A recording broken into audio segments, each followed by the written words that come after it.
I'm Janine with Natural Grocers, and I'm very pleased today to introduce Martha Madrid. Martha is a registered nurse, has a master's in education, certified functional nutrition counselor, full body systems practitioner, and board certified in advanced diabetes management. Martha has been a holistic health practitioner since 1994 when she first graduated from nursing school. She developed this presentation as there is a known correlation between nutrient-lacking diets and the increased rate of anxiety and depression. And she wanted to share what she has learned over the years with those who may be addressing those brain and body concerns. Welcome, Martha. Thank you, Janine. I'm happy to be here.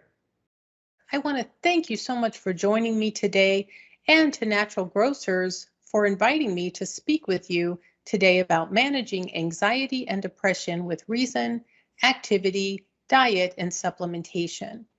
Your time is valuable, so I want to start right off with some content from my Juicing 101 course that talks about what our body needs. And then we're going to come back and talk in some detail about some suggestions and recommendations of things that you can start doing today to improve your overall mental health and well-being. We were designed to eat real food. If we don't eat live food, our digestive system doesn't get the good bacteria it needs that impacts our entire body. Neurotransmitters are chemical messengers that allow nerve cells to communicate with each other. Two examples of neurotransmitters are serotonin, which affects and impacts mood, as well as GABA, a neurotransmitter that supports sleep and relaxation. Both of these and others are manufactured in the digestive system. Therefore, if the digestive system is troubled, mental health can potentially be troubled as well. A lot of attention in the media has been given to probiotics as repairing digestive health. However, it isn't the best approach for everyone. If you have irritable bowel syndrome or SIBO, also referred to as small intestinal bacterial overgrowth, probiotics might worsen your symptoms. In working with clients, there is a stepwise approach, and probiotics would not be the first tool you would want to implement. Two other tools that support digestive health are multi-strain digestive enzymes to help break down our food if we're not able to break down our food efficiently on our own.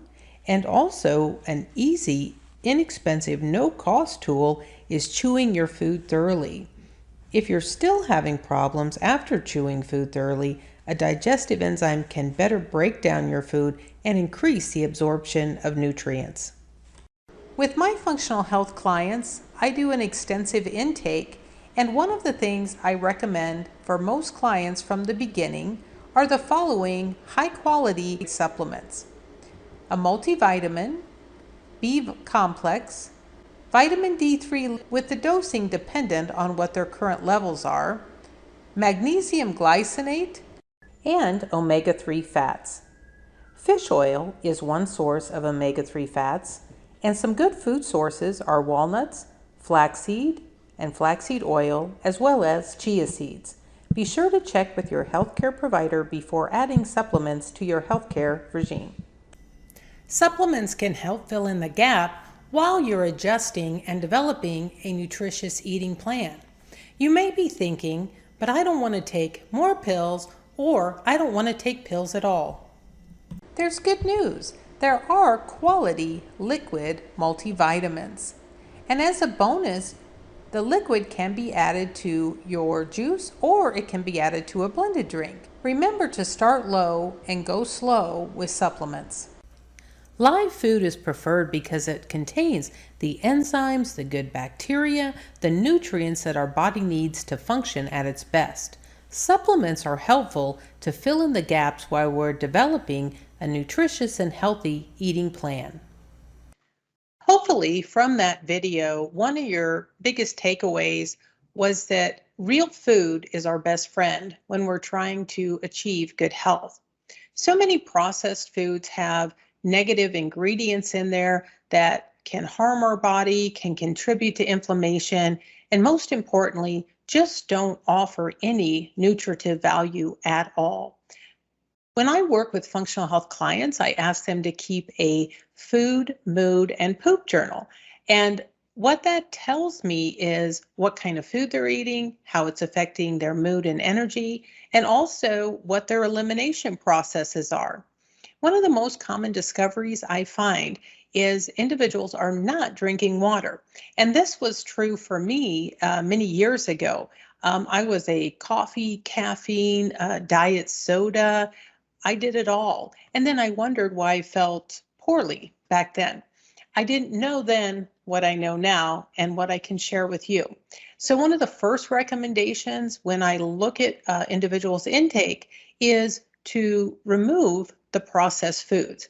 If you're suffering from a chronic condition, type 2 diabetes, autoimmune disease, any of those types of things, certainly eating good quality food is going to only help you feel your best, or at the very minimum, feel better.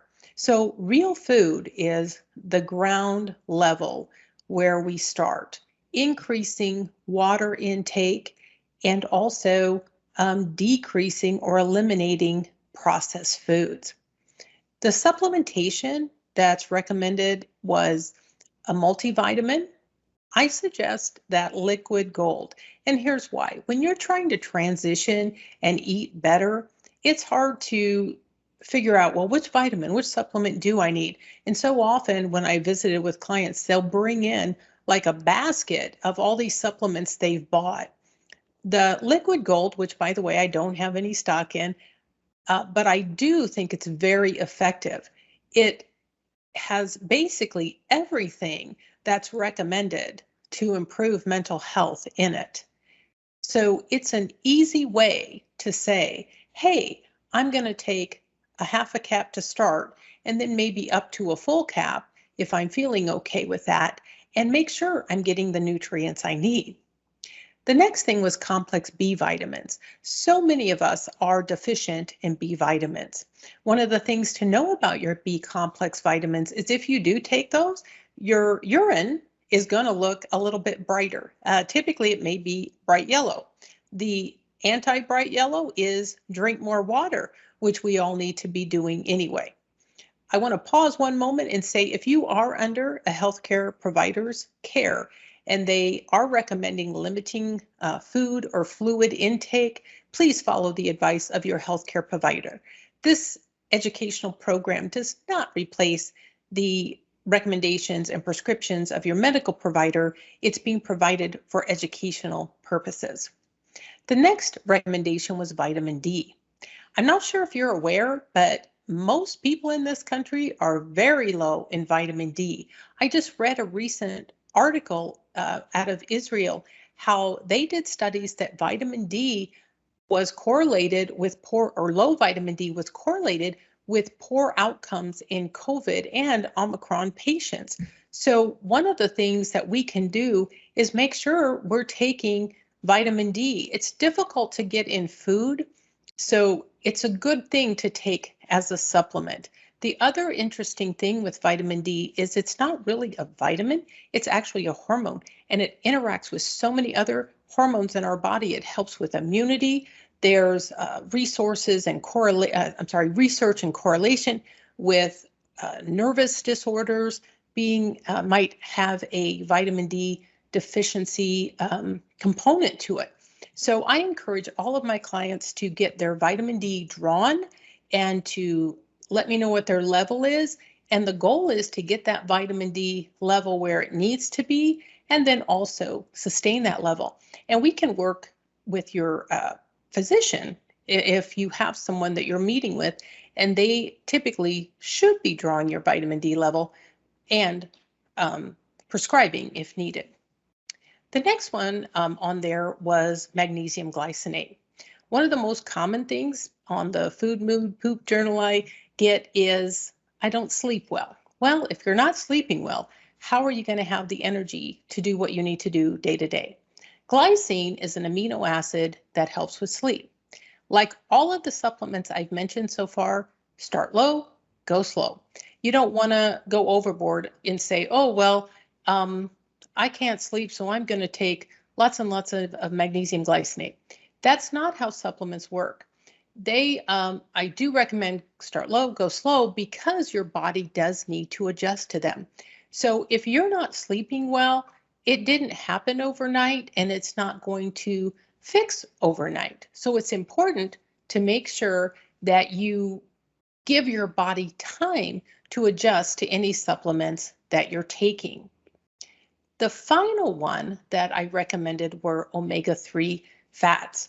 If you are taking a blood thinner or you're taking aspirin or you have any history of clotting issues, be sure to check with your healthcare provider before you add omega-3 to supplementation. Omega-3s feed the brain the fatty acids it needs. They're typically found in salmon, halibut, fatty fish. However, in the United States, most people do not eat a lot of omega-3s. Walnuts contain omega-3s, chia seeds contain omega-3s. You do have to eat quantity to get enough to get the benefit. So I am a proponent of taking omega-3s, and I will tell you, I can tell a significant difference with my mental health when I do not take my omega-3s. So I highly recommend, if you're not already taking them, to add them to your regime if you don't have any contraindication to taking omega-3s. These are the foundational supplements I recommend. And in some older clients I've worked with, they take less. In some younger clients, they take more. But by starting low and going slow, you determine what's going to be best for your body. And as always, your biggest benefit comes from making sure you're eating well and drinking what you need to be drinking in terms of water and fluid to hydrate your body at the same time. Some good sources of hydration, of course, are water, but you can also substitute herbal teas, non-caffeinated preferably, if you're struggling with drinking plain water. So these are some basics of diet and supplementation. And as I mentioned, by evaluating what you're eating, how you feel, and if you're having problems with elimination, maybe you're having loose stools, or maybe you're having constipation. So this gives a lot of information with what's going on with your body when you do track your mood and your elimination. And that's part of the functional health process we start with. Now we're going to talk a little bit about activity. When I say activity, I think of it as movement and doing the things that you enjoy doing, and also those activities that we kind of have to do. One of the things that I noticed when I was experiencing a period of depression was activity was the last thing I wanted to do. When I worked as a psychiatric nurse, one of the biggest challenges with depressed patients were to get them out of bed in the morning. Many days they would say, I don't want to get up and leave me alone. And as you may already know, isolation and just staying in bed is not typically going to be your best choice. So when I struggled and when I worked with patients who were struggling, we would make a list of one thing or two things to do in the course of a period of time. So for example, we would say in the next 4 hours, I'm going to get up, make my bed, and go for a walk around the unit. Or in my case, I'm going to get up when I was at home, make my bed, and I'm going to go for a walk around my neighborhood. Getting up and doing something and having an action plan puts you on track to keep moving in the right direction. I'm 55 years young, and I can tell you that when I wasn't being active, I felt like I was rusting, my joints hurt worse, I just felt more lethargic, kind of like the less you do, the less you're able to do. So if you're struggling with activity, set small goals, small achievable goals. Walk around your neighborhood, take your dog for a walk if you have one. Try to figure out ways to get some activity each and every day. In Arizona, the sun shines a lot, so it's not as difficult to get outside. But maybe you're in a colder climate, or maybe it rains a lot. So trying to have the appropriate gear or things to get outside can really make a difference. If you have a treadmill, that's another option, and or I should say access to a treadmill. You can join a gym. I think Planet Fitness is about $10 a month. So activity is affordable for most everyone, and it is so essential to long-term health and wellness. So it's important that we all keep moving each and every day. And again, the recommendations are 150 minutes per week and 10,000 steps per day. However you achieve that. You can do 5 minutes here, 10 minutes there. Maybe you prefer to do a nice 30 or 40-minute walk, whatever works for you. And if you're not able to walk because of joint limitations or other disability, you can in fact develop a plan of activity with a physical therapist or someone, perhaps your physician, who can help give you some guidance on how to maintain muscle strength and get activity with what your ability level is. There are imbalances that contribute to anxiety and depression. Let me say that again. If you're experiencing anxiety and depression, there is an imbalance in your body. One of the most important steps when you are experiencing these symptoms is to reason yourself through what's going on. So, as an example, if I was having a panic attack, and I keep saying to myself, I'm having a panic attack. I'm having a panic attack. I can't breathe. What's going to happen to my panic and my feeling? It's going to get worse.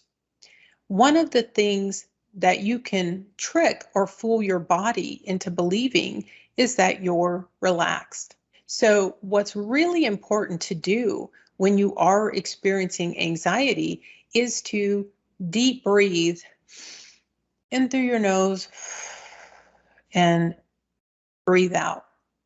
It's one of the simplest, inexpensive, take it with you wherever you go types of things that you can do. It fools your body into thinking you're relaxed. Have you ever started to fall asleep and you notice, you're breathing a little bit slower, your body gets super relaxed? Well, that's what deep breathing does to your body to help you relax and get fooled into, I'm not anxious.